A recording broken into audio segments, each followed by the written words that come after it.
السلام عليكم الإخوان، ومرحبا بكم في فيديو جديد على قناة الحنفي تيفي. في هذا الفيديو غادي نشوفوا آخر تطورات وجديد ملعب طنجة الكبير.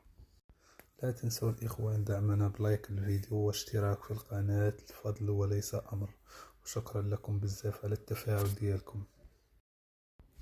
كيف ما كتشوفوا معنا الإخوان، يعني تغليف سقف الملعب وصل إلى المراحل النهائية، يعني بقى غير بعد الروتوشات كلها اللي مرت النهائي يعني بتغليف سقف الملعب.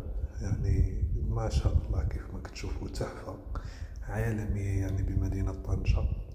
يعني ملعب صار جاهزا لاحتضان مباراة المنتخب الوطني المغربي أمام موزمبيق يوم 14 من الشهر الجاري إن شاء الله. كيف ما كتشوفوا معنا يعني الإضاءة الخارجية باللون الأخضر والأحمر، يعني عطاو واحد اللون يعني اللي رائع ورائع جدا ما شاء الله.